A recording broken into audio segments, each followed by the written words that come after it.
1945. War comes to Germany. The total war strikes back at the Germans in all its drama, to reach its climax on German soil. 100 days of death and terror. There were moments, of course, before the Allies had crossed the Rhine. There were fears that the war could even go on into 1946. The Allies conquer the Third Reich. For many, these 100 days were simply a struggle for life or death. Survival or destruction. One can only imagine the horror of these final days. For Hitler, it was clear that he would kill himself. The only question was when. Hitler's end in the bunker. The downfall. The last 100 days were certainly the most terrible in the entire war for Germany and the German people. The Germans capitulate unconditionally.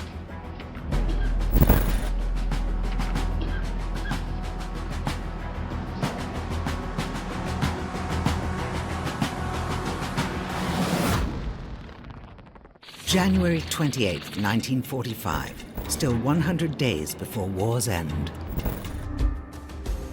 A landscape in Poland, west of the river Vistula. This region has been occupied by the Germans since the Wehrmacht conquered Poland in September 1939. 28th of January, 1945. Despite a heavy snowstorm, 3,800 Soviet tanks and 1.5 million Red Army soldiers break through the Wehrmacht's defense lines. The war has long since been decided to Germany's disadvantage. The Germans made a final offensive in the west, which foundered. But at the end of January 1945, the Allies in the west and east are still on the borders of the Reich. Germany's defeated, but not yet occupied. Day and night, Stalin's troops steadily advance, euphoric and sure of victory. Those who stand in their way are crushed. The Wehrmacht doesn't have a chance. German troops still hold Denmark and Norway, as well as parts of Italy and Holland. In the west, the Allies have taken Alsace and the Ardennes. In the east, the Red Army has reached the Oder. The goal of the Red Army's January offensive was to obliterate what was left of the Wehrmacht within a few weeks. For it was clear to the Red Army High Command that the Germans would run out of reserves to send to the Eastern Front, since they had used up the last of them in the Ardennes offensive in late 1944, early 1945. Basically, the Wehrmacht no longer had a functioning Luftwaffe, nor was it being provided with supplies, so the Red Army thought the job would now be easy. A newsreel, screened in German cinemas, portrays the heroic resistance of German soldiers against a superior foe.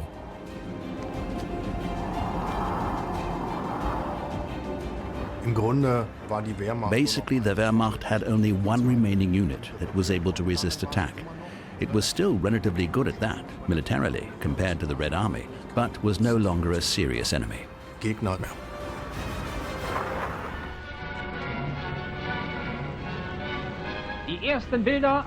The first pictures from the battles in the east. After unusually heavy fire, masses of tanks, supported by a strong air force, attack our front with well over 100 Bolshevik infantry divisions. Continual fire from all German units is causing enormous losses to the Bolshevik divisions. The situation, particularly on the Eastern Front, is the most important because on the 28th of January, they were only 3 days from crossing the Oder and establishing bridgeheads across the Oder. Certainly from that point, the Wehrmacht had no chance of winning the war, or even really of defending Germany. Hitler was refusing to bring back troops from the Courland pocket. He was refusing to bring back troops from Norway, where there were some 400,000 German troops. So from that point of view, the frustration of German generals that they were to defend Germany to the end, and yet they didn't have the forces which they could have to do it. Amateur photographs of the so-called Courland army, cut off in Latvia, show the true state of many Wehrmacht units. There is a lack of weapons, equipment and supplies. But there seems no alternative to fighting.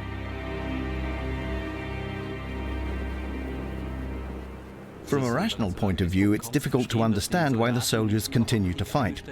In January alone, almost 500,000 German soldiers died, more than ever before in 1 month. But they still fought on. Why? Because they were used to it. Many had fought for years. They didn't know any different. And the principle of dying for your country also applied. It was a great honor to die in war, and was so ingrained that many thought that's the way it had to be. That's why we continue to fight. The same was true for the people, who still believed in ultimate victory. Partly because of the propaganda, of course, but as it became ever more clear it wasn't going to work, they just didn't want to accept it. Whatever people have in their cupboards and drawers that they don't absolutely need is brought to the collection points. It's for our soldiers and Volkssturm men, and thus for you, in the fight for Germany. Nazi propaganda shows footage of the so-called Volkssturm, or Home Guard, as once in the liberation wars of Prussia, the men of this militia are now to defend the home ground of the German Reich.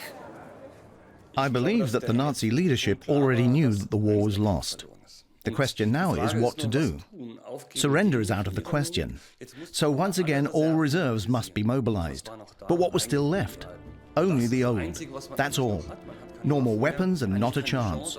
All they can do is believe and hate, and hope that that will be enough to turn the tide. But the Volkssturm is barely trained and weakly armed. It can do little to oppose the Soviet army, which is why, on January 28, 1945, Adolf Hitler orders the Wehrmacht and Volkssturm to form mixed combat groups under unified leadership.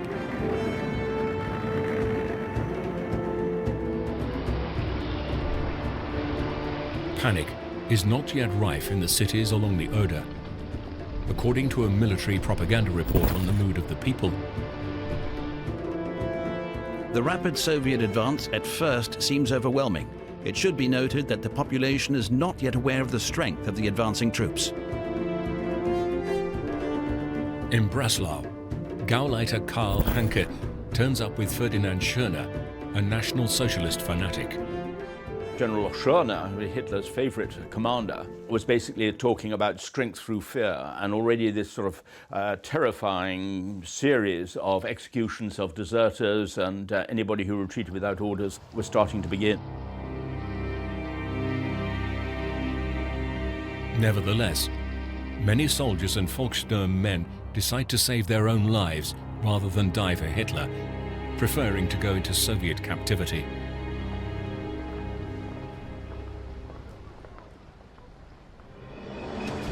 Marshal Konev's T-34 and Stalin tanks advanced towards Breslau without encountering any significant resistance. Soviet cameramen filmed these scenes in Lower Silesia. As a soldier writes in his journal, "Our tanks crushed everything in their path. Their tracks flattened carts, horses, and everything else in the road."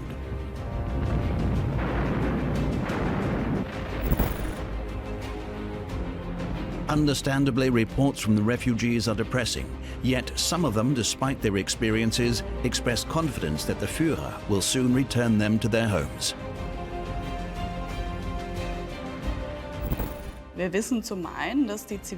On the one hand, we know that the civilian population was tossed to and fro. There's often initial flight. Then the people return, assuming they can stay. Then they flee again, or just miss the time to take flight. Then the Red Army invades. Usually the first troops to arrive, they say, tread relatively lightly. But the second to arrive plunder, commit acts of violence, even sexual abuse against German women. as a Red Army officer notes. Rightly, the Germans are running from us as from the plague. Our people invaded their homes like a pack of Huns. Such excesses were probably due to the anger that the peasant soldiers felt against the Germans' complacency, about the wealth in which they lived. In their letters home, simple Red Army soldiers wrote, There's water coming out of the wall. They have porcelain and curtains on their windows. What in God's name did they want from us? And then came an incredible rage and bitterness against this Nazi Germany that invaded the Soviet Union, plundered its last provisions, destroyed the infrastructure, and overran the land with a brutal war of annihilation. On this, the 28th of January 1945, 100 days before war's end, a young German writes to her husband, who is serving in the Luftwaffe. The worst is just sitting around and waiting for what the future will bring. You know, if I were a man, I'd fight for as long as I could. Fred, don't say we could possibly be overrun by the Russians.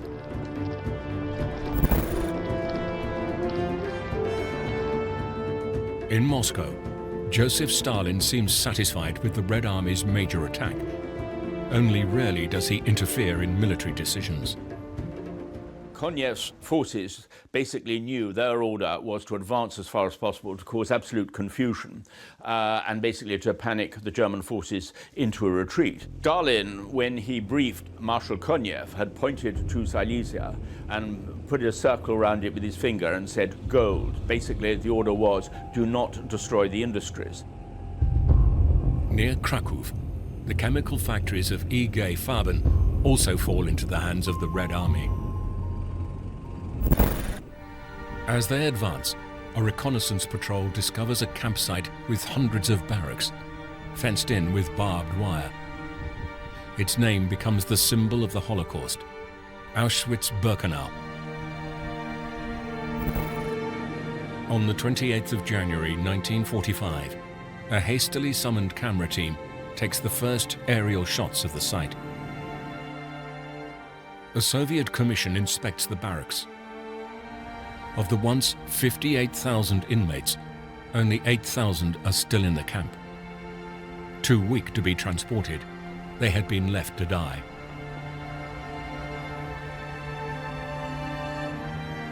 Investigators also discover a complex that had apparently been blown up by the Nazis. The gas chambers of Auschwitz-Birkenau, where about 1 million European Jews were murdered. It will be long, however, before the world finds out. Stalin and the communist leadership had no interest at all in highlighting the fate of a specific group of victims, unless the victims were citizens of the Soviet Union instead of Jews. That's why from the very beginning the official language was not Jews were killed here, only Soviet citizens. It is over 1 year later when these pictures of the children of Auschwitz go public in the Nuremberg trials of Nazi Germany's major war criminals.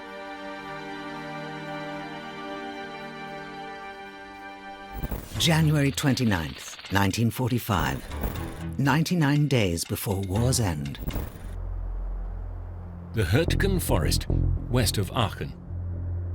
Since the end of the Battle of the Bulge in late January 1945, US troops have been fighting their way forwards.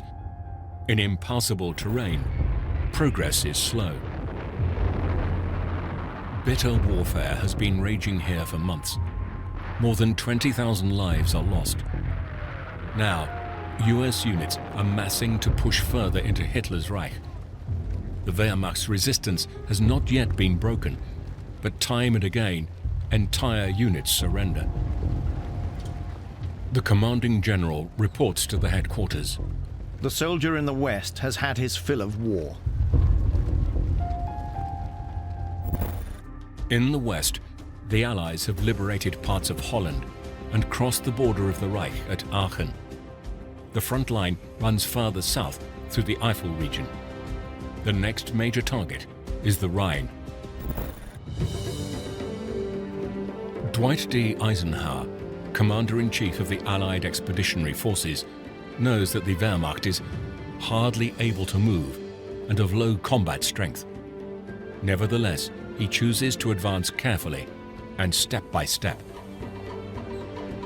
Eisenhower's strategy was still to close up to the River Rhine before making serious attempts to cross it. There is tremendous tension between the British and Eisenhower, partly frustration at the way that Eisenhower even was assuming that he would not get across the Rhine until the month of May because he felt that the river would be so high. And tremendous frustration, particularly, of course, on the part of Montgomery, who was still arguing that he should lead the main attack into Germany through the north. Field Marshal Bernard L. Montgomery is confident about the Americans. He orders the British and Canadian troops to advance. But against all expectations, the Wehrmacht does not retreat behind the Rhine after its defeat in the Ardennes and fights fiercely against His Majesty's troops.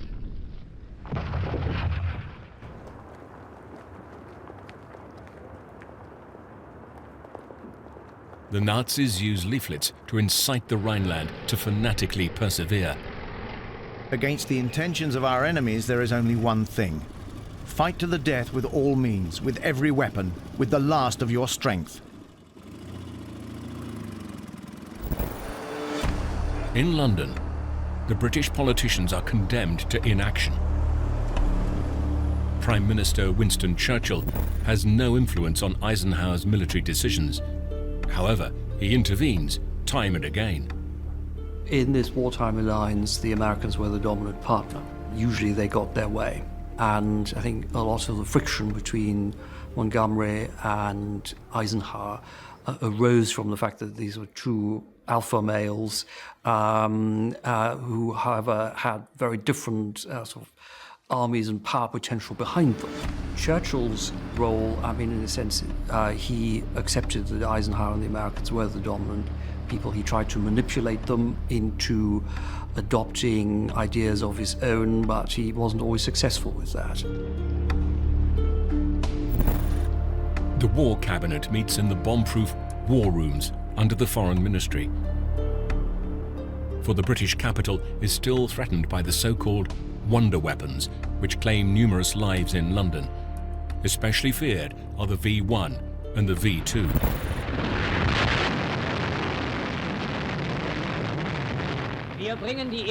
We bring you the first recordings of the V2 on their flight to England. For reasons of secrecy, they were taken from a greater distance and give only a weak idea of their actual size. At breakneck speed, the slender steel body rises into the stratosphere.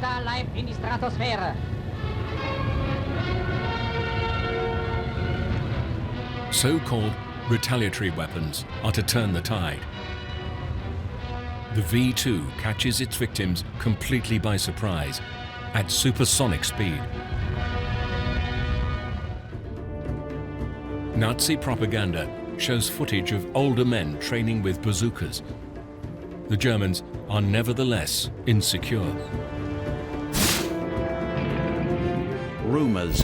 Ceasefire negotiations between Germany and the Anglo-Americans are said to be underway, with the aim of bringing the Eastern Offensive to a halt.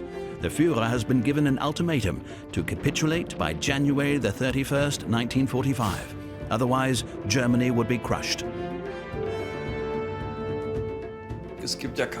There is no real information policy. Rumor plays an immense role.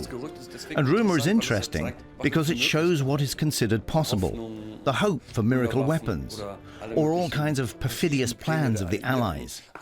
Rumors are very interesting in this respect. But of course, most people don't really know how things stand at the front, the reality of the situation, and how could they? And you construct your reality from the information and your own identity. That is very important. After all, there are those who considered the war lost early on because they didn't commit themselves to the state in the same way as others. And for those who did commit themselves to the state and also linked it with social advancement, including material prosperity, it's difficult for them to admit it's all over. So they often hold on to their belief until the first T-34 is parked in their backyard. The Soviet general's plan to sever Eastern Prussia from the rest of Germany succeeds. His troops put pressure on the remaining German armies and start grinding them down.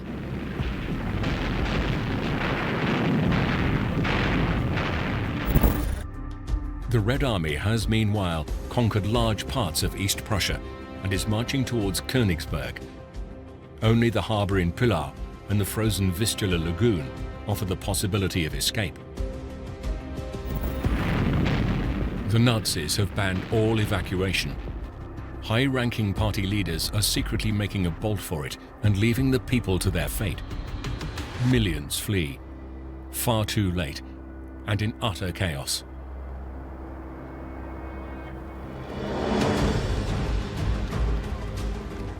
Gauleiter Erich Koch, a member of the NSDP since 1922, is a fervent supporter of Hitler. With Koch, we had a particularly fanatical Nazi at the top in East Prussia. Koch delayed the evacuation order as long as he could, saying it could lead to a demoralization of the Wehrmacht if the civilian population had already been evacuated. Conversely, it means that the civilian population has actually been abandoned to the Red Army. Ignoring all prohibitions, the people now make their way to the west. On this January the 29th, 1945, 99 days before war's end, Nazi officials estimate that about 4 million Germans are on the run. 2 weeks later, that number has risen to 7 million.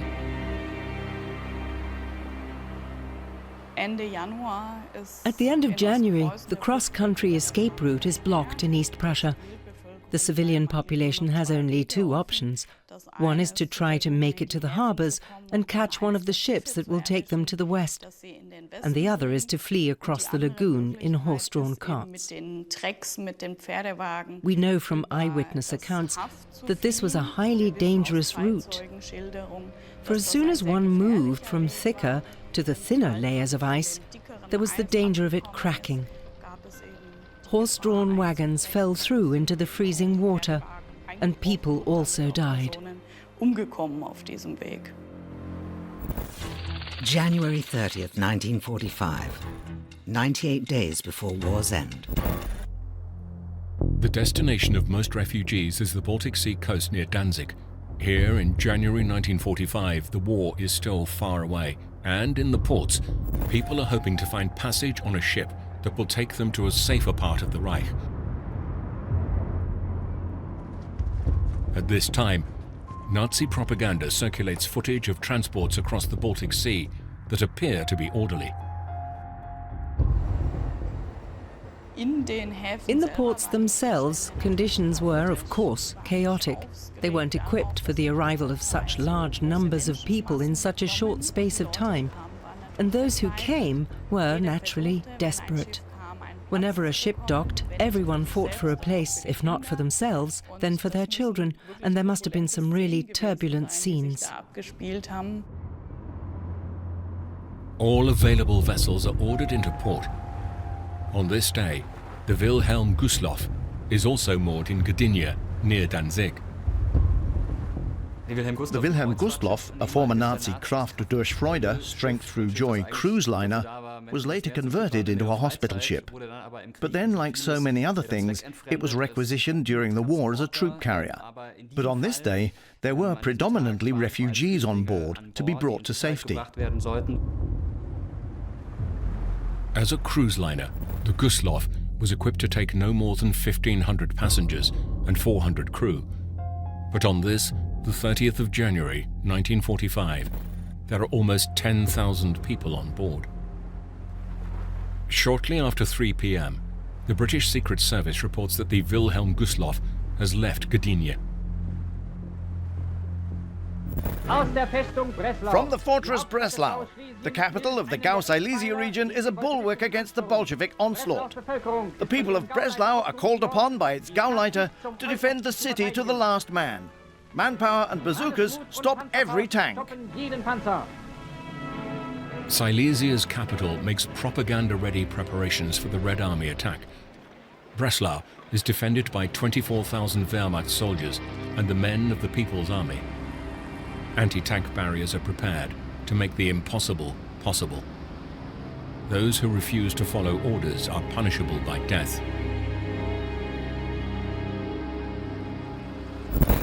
On this, the 30th of January, 1945, 98 days before war's end, the Nazi era's most costly film opens in the cinemas. Kohlberg is to strengthen the Germans' resolve to endure. Deutsche! Keine Freude ist süßer als die Freude der Freiheit. Aber ihr wisst, was uns blüht, wenn wir diesen Kampf nicht ehrenvoll gewinnen. Darum, welche Opfer von dem Einzelnen auch gefordert werden mögen, sie wiegen die heiligen Güter nicht auf, für die wir kämpfen und siegen müssen. It was designed to engender a sense of national resistance, of popular resistance against an invading army, and the historical precedent of Kolberg, the fortress on the Pomeranian coast that held out against the French in 1806-7, of course, was an ideal example. And you've got some of the big names in German cinema, Heinrich George and Christina Söderbaum playing the key roles there. Nesselbeck, wie lange glauben Sie, halten wir das noch aus? Wenn es sein muss, noch eine ganze Weile, Herr Kommandant. Die Häuser können uns verbrennen, unsere Erde nicht. Und wenn wir nicht als Menschen leben können, dann leben wir immer als Maulwürfe. This was the, big cinema, and it was designed to bring the crowds into the cinemas, to instill a sense of national emergency, and that it was now a matter of individual civilians doing their bit for the fatherland. The irony, of course, is that it didn't work. People didn't go and see the film. They went to see something else. On this, the 30th of January 1945, a team of radio technicians enters the Reich Chancellery in Berlin. On the 12th anniversary of the Nazis' rise to power in 1933, Adolf Hitler is to speak on the radio. Deutsche Volksgenossen und Volksgenossinnen, Nationalsozialisten. Es ist unser unabänderlicher Wille, in diesem Kampf der Errettung unseres Volkes vor dem grauenhaftesten Schicksal aller Zeiten vor nichts zurückzuschrecken und unwandelbar und treu dem Gebot der Erhaltung unserer Nation zu gehorchen. That was his last public appearance, but he was urged to at least speak on the radio and at least on the 30th of January, which he couldn't avoid. He always spoke on the 30th of January. This date was important, and it was a final attempt to sing the same old song, to strengthen the destiny, the hope, the V-weapons, the morale of a population that had already endured so much, and to reinforce the people's faith that, in the end, everything would be all right. Daran zu stärken, dass doch noch alles gut wird. My darling Inge, at 10 p.m. the Führer will speak. I am consumed with joy, and tears fill my eyes in gratitude that we have our Führer, who raises us so high above all, and he would not be ours were we to stand lower than they. Der Allmächtige hat unser Volk geschaffen. Indem wir seine Existenz verteidigen, verteidigen wir sein Werk. Dass diese Verteidigung mit namenlosem Unglück, Leid und Schmerzen sondergleichen verbunden ist, lässt uns nur noch mehr an diesem Volk hängen. Es lässt uns aber auch jene Härte gewinnen, die notwendig ist, um auch in schlimmsten Krisenpunkten unsere Pflicht zu erfüllen. Es gibt deshalb in diesem Schicksalskampf für uns nur ein Gebot. Wer Ehren abkämpft, kann damit das Leben für sich und seine Lieben retten. Wer der Nation aber feig oder charakterlos in den Rücken fällt, wird unter allen Umständen eines schützenden Todes sterben. As ever, it was wonderful to hear the Führer's voice. How heavy must be his burden. Seen thus, it is almost painful to hear the Führer's words, hoping for a decision. But one has in fact been taken. No miracle will save us, except that of German perseverance.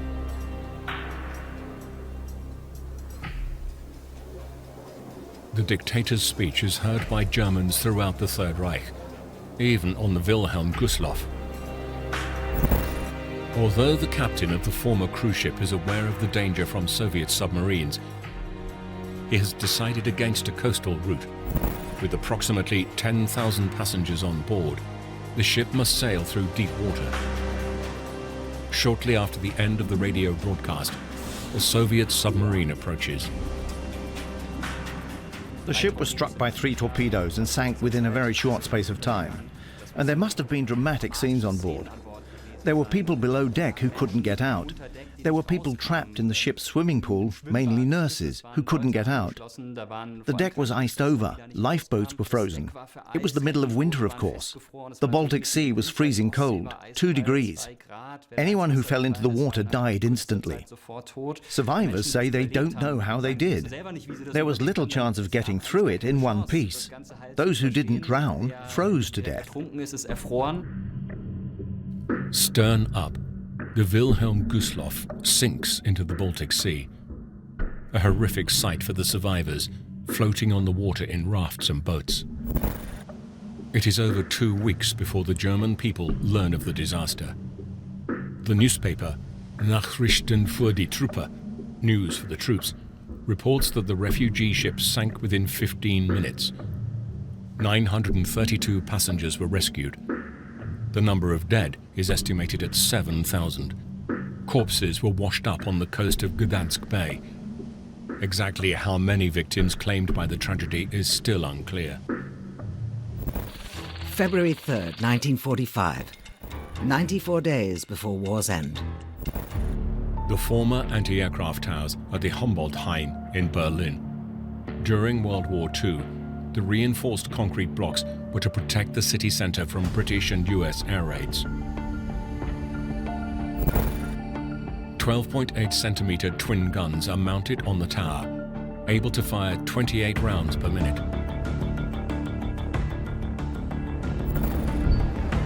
In the early morning of this, the 3rd of February 1945, US B-17 bombers are readied for takeoff in southeast England.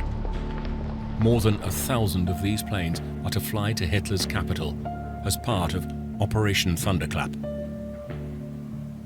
Operation Thunderclap, which actually had been prepared the year before, was then revived at the beginning of 1945.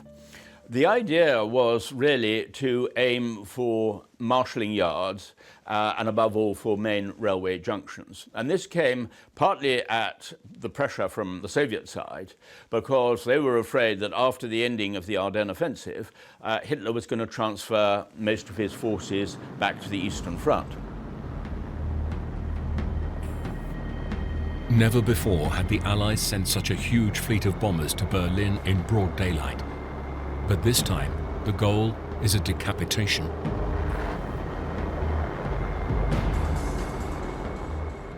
The question is, how do we get the Germans to capitulate? The war has been won, but now it must come to an end. And then came the idea of air raid. That is, directing all Allied bombers to hit the Germans at once, in the center of Berlin by day, in the government quarter. That was the concept, and the idea of actually beheading the leadership of the Reich and hopefully destroying its nerve center, the ministries, the administrative authorities, and thereby massively complicating further warfare. It is precisely 2 minutes past 11 when the first aircraft drops its deadly load. There's hardly any resistance worth mentioning, and the Americans are virtually able to fly in school-style formation. The weather's relatively good, so one can take accurate aim. The guns on the anti-aircraft tower can do very little. In 51 minutes, more than 2,000 tons of bombs fall on Berlin. Entire districts are reduced to rubble. A UFA cameraman is filming in Berlin's city centre on this, the 3rd of February 1945. Approximately 2,500 people are killed in the air raid. Among them, a particularly fanatical Nazi. While trying to cross the courtyard of the People's Court, Roland Freisler is hit by a piece of shrapnel. In the course of his career, the murderous judge ruled or confirmed over 2,600 death sentences. The siblings, Hans and Sophie Scholl, were also among his victims. Roland Freisler was certainly symbolic of the Nazi judiciary, the blood judge par excellence, the chairman of the People's Court. He was well known for the trials against the assassins of July 20th, that is, the associated conspiracy, and his temper tantrums were notorious.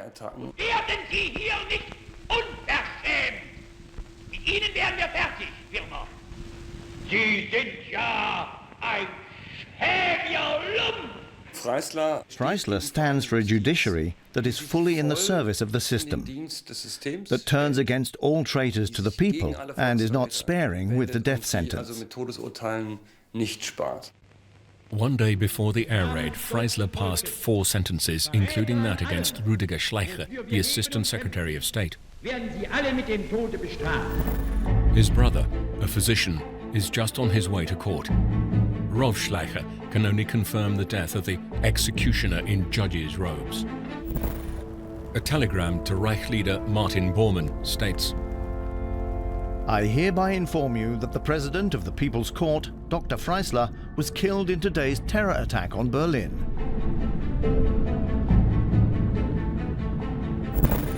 The actual goal of eliminating government headquarters in Hitler's capital has foundered.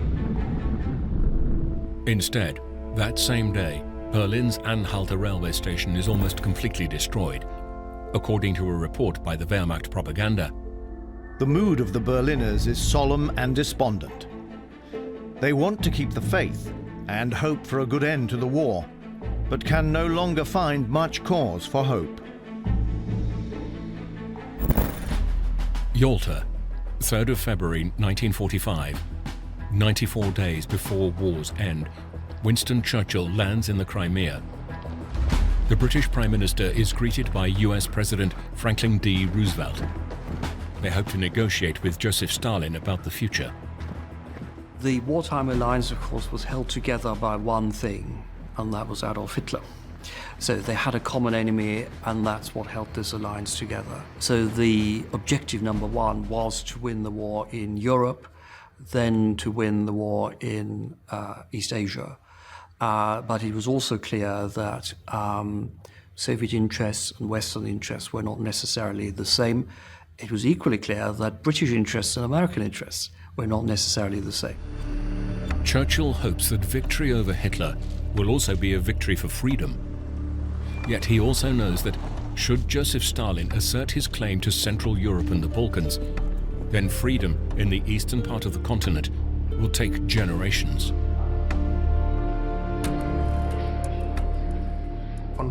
Of symbolic significance was the fact that there the Soviet Union was able to present itself as the most important of the 3 powers, because Stalin was the host and because he could appear to be setting the conditions.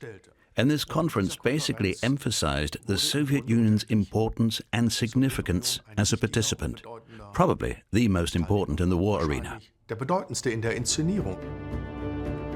so-called Big Three agree on a post-war order for Germany, with occupied zones and reparations. President Roosevelt announces the withdrawal of all US troops from Europe after victory. Throughout the duration of the war, Stalin was always worried that the Western powers would cut him out. He did not trust Churchill. He probably trusted Roosevelt more than Churchill, but he didn't trust Churchill at all. And it was constantly mentioned, and always in the air, that the Allies would eventually come to an understanding with the Germans. The Allies did everything to counter this mistrust by always declaring, in anticipatory deference, that anything even resembling a partial surrender was out of the question. As Hitler's adversaries come together for the final group photo after days of negotiations, Stalin has prevailed against Churchill. Roosevelt is satisfied. The Soviet Union will enter the war against Japan and participate in founding the United Nations.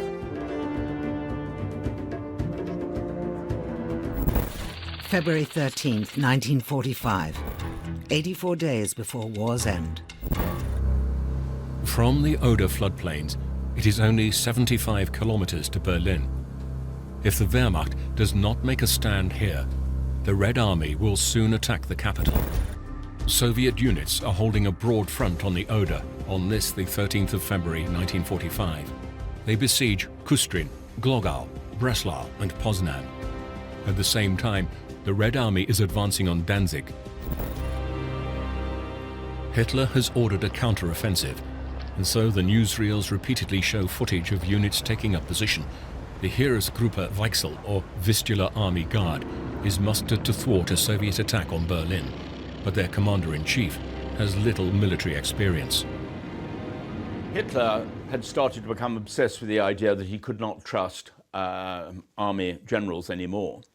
And when it came to appointing a commander-in-chief of Heeresgruppe, he was tempted or was persuaded to appoint Himmler, which was a disastrous appointment. Himmler had been no good as the commander on the Upper Rhine when commanding a small army group there. The SS chief is completely overwhelmed. In meetings with his staff officers, he makes the impression of a blind man trying to describe colors. On February the 13th, 1945, it comes to a head in the Reich Chancellery. Colonel General Heinz Guderian demands that an experienced general be placed at Himmler's side.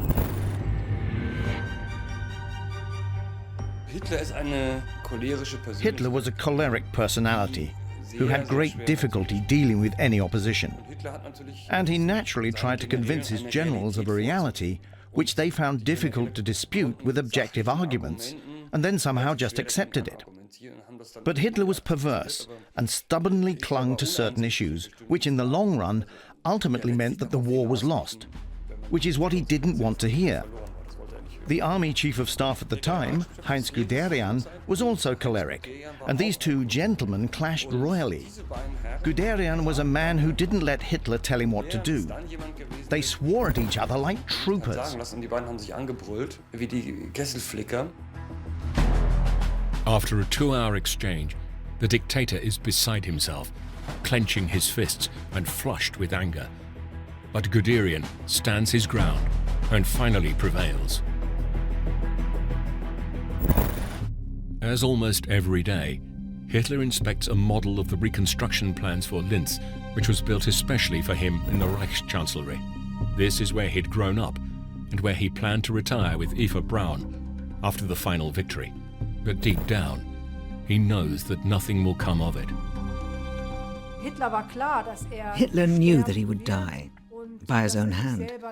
Eva Braun had already made that clear years ago and had said to her mother many years before, "When he is no longer Führer, then I will cease to exist."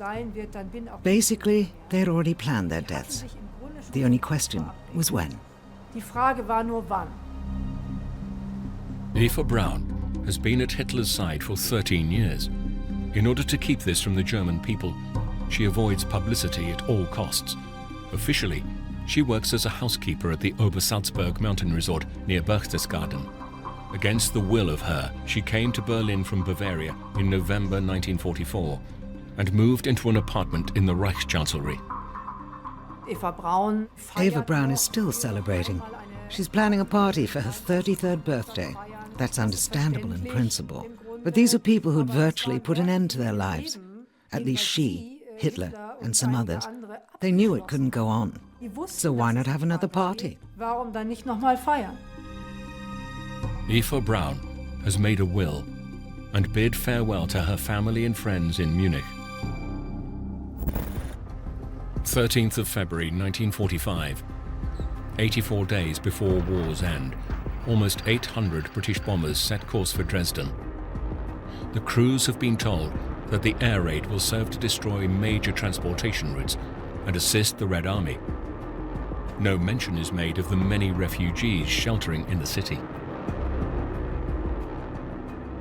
Stalin was concerned, and in fact at the Yalta conference there was again request from Antonov of the Stavka that targeting the main railway link-ups was important and a high priority for them.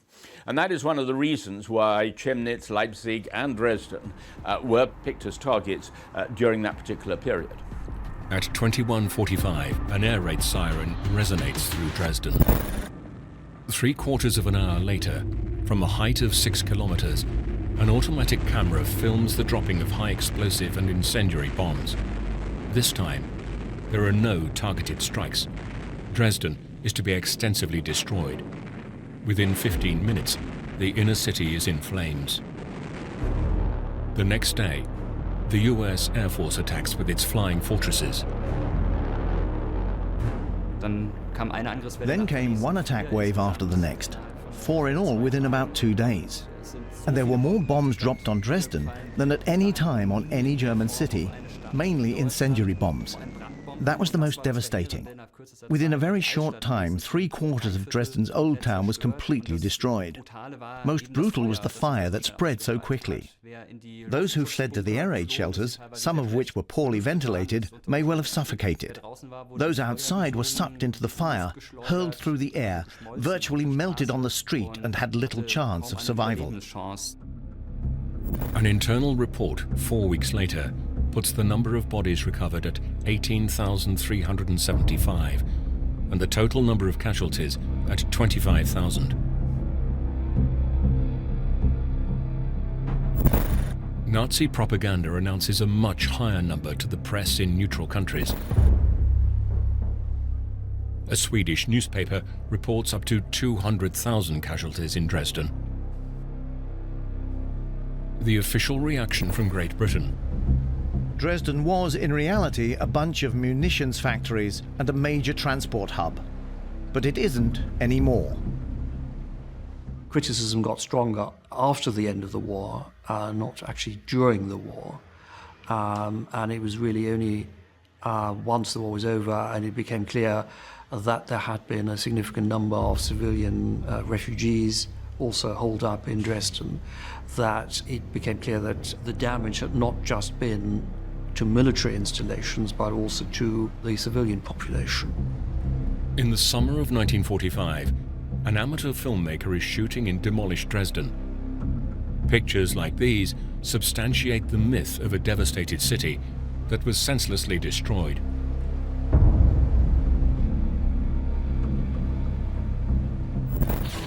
March 3rd, 1945, 66 days before war's end. With its concrete dragon teeth, the Siegfried Line near Aachen secures the border of Nazi Germany. On this, the 3rd of March, British Prime Minister Winston Churchill sets foot in Hitler's Reich for the first time. Churchill was, of course, a deeply serious man in many ways, but there was also something of an overgrown public schoolboy in him. And he wanted to demonstrate his hatred of Hitler and the fact that he despised everything that he stood for by peeing on the Western Wall, the Siegfried Line defences. It's the British Field Marshal Alan Brooke recorded in his diaries that a great sense of relief and satisfaction spread over Churchill's face as he contemplated what he had just achieved. Allied troops are advancing towards the Rhine. The Germans have mined their lines of defense at Düren and Jülich, thus hindering the American advance. The US Air Force bombs the way clear with massive strikes. Only ruins remain of the city of Jülich. Also, losses in this section of the front are high. Cameramen of the US Signal Corps accompany the advance. A team is on site in Jülich on the 3rd of March 1945 to document the visit of the Commander-in-Chief. Dwight D. Eisenhower detests the Germans for all the misery they have wrought upon the world, and also while he is compelled to bomb their cities and continue the bloody war.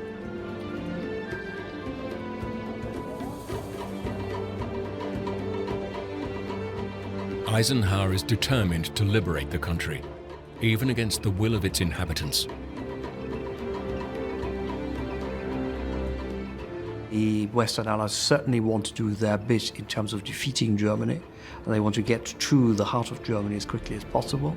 I think in terms of morale, it's a terrific boost, of course, for the Western Allies. And so this is the first big push in the West at a time when the Soviets are not actually pushing forwards towards Berlin, so they're still stuck east of the Oder. The Red Army offensive is making slow progress in the north. The Soviet front line runs along the Oder and Neisse rivers. In Poznan, the defenders are forced to surrender. The difficulty of conquering those cities declared fortresses by the Nazis is shown by this footage of Poznan. The city has been hit by massive artillery fire for weeks. Soviet soldiers then advance, street by street, and drive the Germans from their positions in bloody door-to-door combat.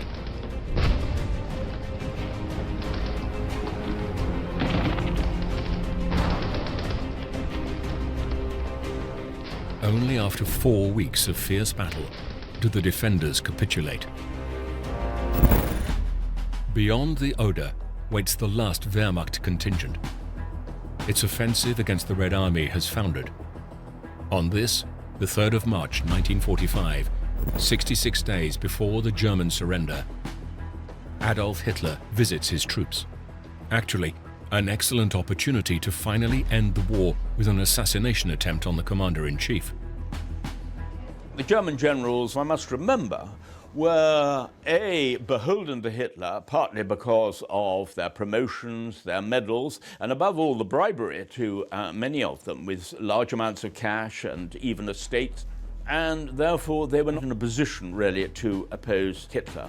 And frankly, there was a complete lack of moral as well as even physical courage on their part when it was a question of standing up really for their own troops and their own formations. Nothing happens when the dictator leaves the barracks near Neuhardenberg at 5 p.m. He returns with his retinue to the Reich Chancellery in Berlin. He will never leave it alive. On this, the 3rd of March, 1945, a US camera team is shooting in Neuss. After the Nazi party bosses flee, the city is surrendered without a fight. As a young woman writes in her diary, "Here we have probably already survived the worst, but we have undergone some terrible things in the last few months. It soon became unbearable. The poor people who must continue to endure. When will it all come to an end?" The Allies' goal of taking the Rhine bridges near Düsseldorf intact fails. On this day, the Germans blow up the bridges. 66 days still remain until war's end.